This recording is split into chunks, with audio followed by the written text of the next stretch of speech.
Hello guys, papunta na tayo sa Qutb, Minar. Actually, napuntahan namin to kagabi kaso sarado na. Nakita namin siya, hindi pala kagabi, nung first day namin.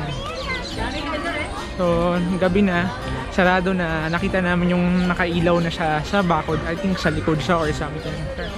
Pero hindi malayo na siya eh. So, ayun, close na siya nun. So, nag-alok si Kuya Driver na pwede namin siyang puntahan pagbalik dito dun sa last day ko. So ayan, puntahan ko na siya.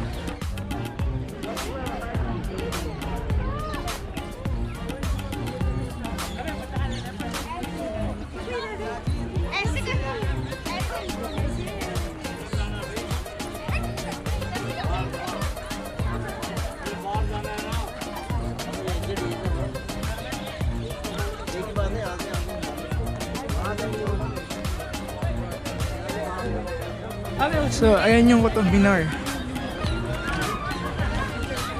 Nung nakita ko siya nung isang gabi, ganda niya, nakailaw, may ilaw siya. Ayan, tama yung kutob ko na maganda siya. Qutb Minar, a 73-meter high tower made of red sandstone and marble, is not only the highest brick minaret in the world, but also one of the most famous historical landmarks of India. The construction of this Tower of Victory was started by the founder of the Mamluk dynasty in Delhi, Qutb Aibak, and completed by his successor and son-in-law, Iltutmish. Located in the heart of Delhi, India, this UNESCO World Heritage Site, visible from different parts of the city, attracts thousands of visitors every day. It is one of the most popular tourist spots in India and a must-visit tourist spot in the itinerary of first-time visitor to Delhi, both national and international. Qutb Aibak, the founder of the Turkish rule in the northwestern India and also of the Mamluk dynasty in Delhi, commissioned the construction of this monument in 1192 AD. Different beliefs surround the origin of the minaret.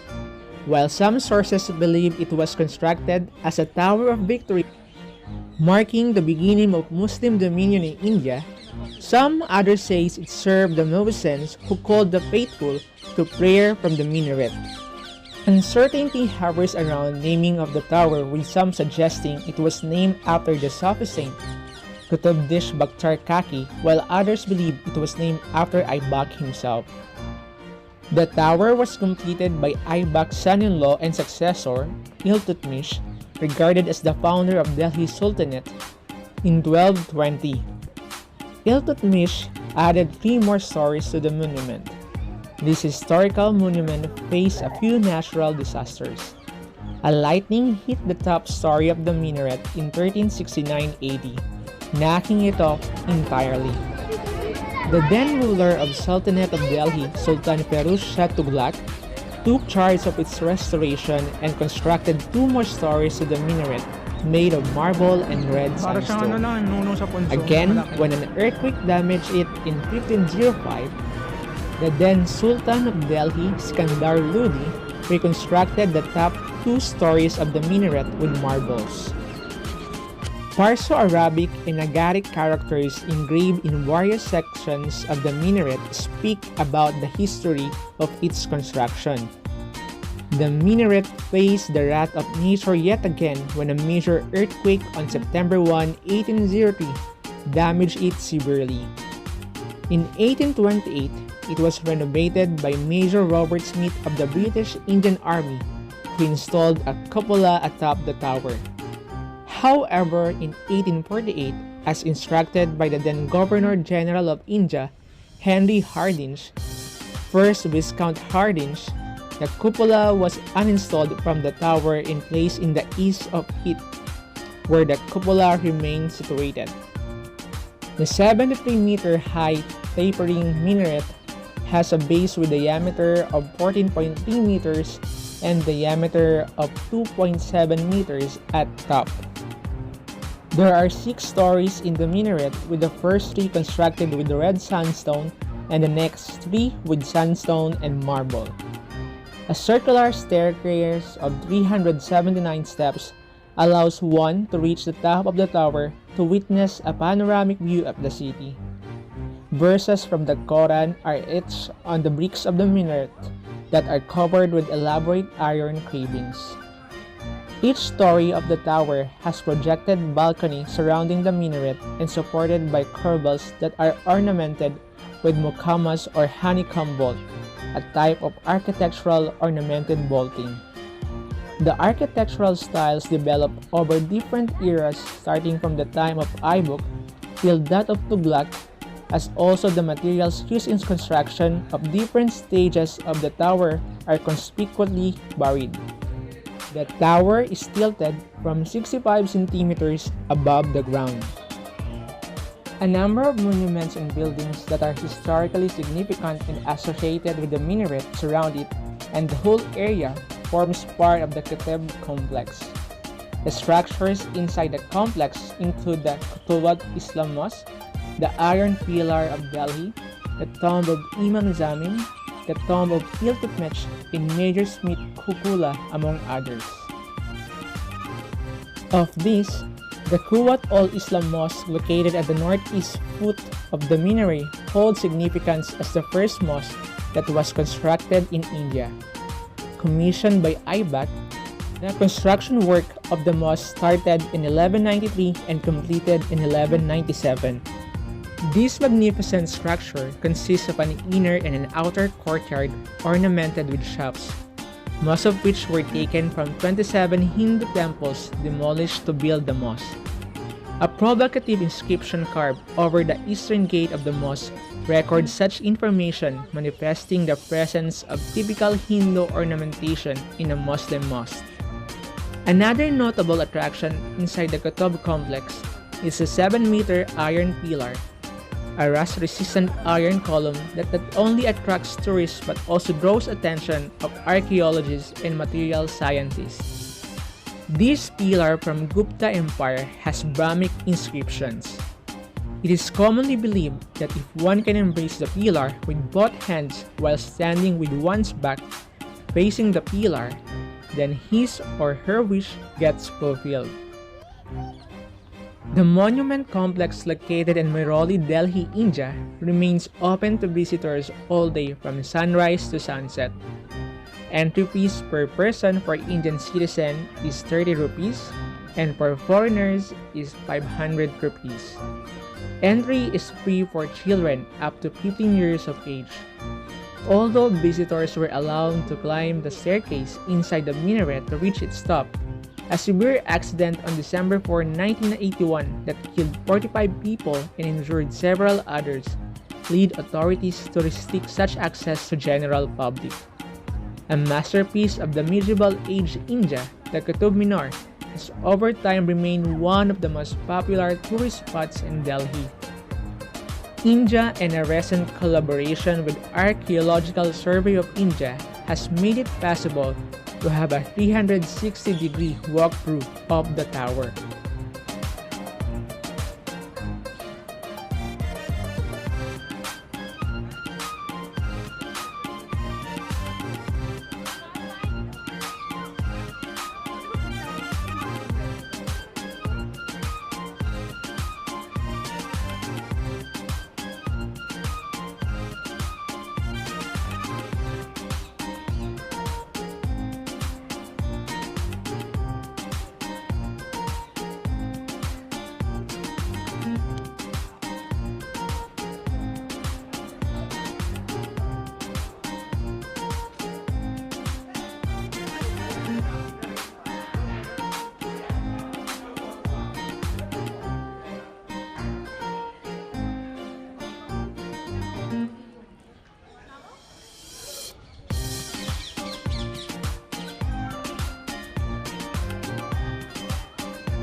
Paalis na tayo guys.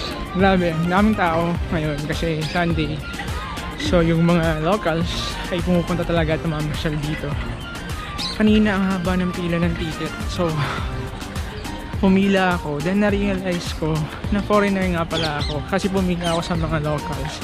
So yun, naalala ko na pumipila nga pala ako bumibili ng ticket. May separate lane para sa foreigners. So ayun, so foreigner nga pala ako dito. So ayun, pumunta agad ako dun sa lane para sa tourists. And then konti lang, actually mga 3 lang yung nasa unahan ko kanina. Ayun. So ayun, nakatipid ako ng oras, diba? Kung hindi ko naalala yun, pumila ako ng ano dun, siguro 1 oras, baka 1 oras akong pumila dun. Ayan, palabas na tayo. Ayun guys, this concluded my 4-day trip in India. And so far nagustuhan ko siya kasi lahat ng places na puntahan ko is ano siya, what we call the ancient spot, ancient tourist spot, at mga karamihan sa kanila is mga heritage site. So kung gusto niyo ng mga history, actually hindi siya nature, more on history siya. So ni-research ko naman lahat ng pupuntahan ko at syempre in-expect ko na lahat ng pupuntahan ko dito is tungkol sa history at kasaysayan ng mga empires ng India. So ayun, nag-enjoy ako sobra. Ayun, hanggang sa muli. God bless.